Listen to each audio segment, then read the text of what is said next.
మహిళలకు క్షమాపణలు చెప్పారు మాజీ మంత్రి కేటీఆర్. బ్రేకింగ్ సైరన్ అదే మహిళలకు మనస్తాపం కలిగితే విచారం వ్యక్తం చేస్తున్నా అన్నారు.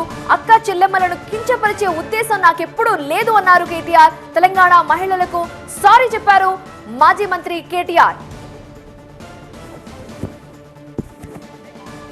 ఇంతకీ నిన్న పార్టీ సమావేశంలో కేటీఆర్ ఏమన్నారు, ఎందుకు సారీ చెప్పాల్సి వచ్చింది, కేటీఆర్ ఏమన్నారో ఒకసారి చూద్దాం. బస్సులు అల్లం వెళ్ళిపోయారు తప్పని మేము ఎక్కడన్నాం అక్క, మేము అనలే. కాబట్టి దానికోసమే బస్సు పెట్టిరని మాకు తెలియక మేము మామూలుగా నడిపినాం ఇన్ని రోజులు. మాకేదో తెలియకపాయ పాపం, మీరు అప్పుడే చెప్తే బాగుండు. బస్సుల కుట్లు అల్లికెళ్ళితే మేము తప్పని మేము ఎందుకంటాం అక్క. ఎక్కువ పెట్టు బస్సులు తన్నుకుంటాను, మంచిగా లేదు పెట్టు, మనిషికో బస్సు పెట్టు, మేము ఎందుకు అద్దంటాం. మనిషికో బస్సు పెట్టు, మంచిగా అంత కుటుంబం పోయి మంచిగా కుట్లు అల్లికలు అవసరమైతే బ్రేక్ డ్యాన్సులు రికార్డింగ్ ఏం చెప్తారో చేయరు, మేము ఎందుకు అద్దంటాం. ఏమంటారు చేయండి. కానీ ఇట్లా ఈ రకంగా బస్సులలో కొట్టుకునే పరిస్థితి ఎప్పుడైనా ఉండేనా కేసీఆర్ ఉన్నప్పుడు?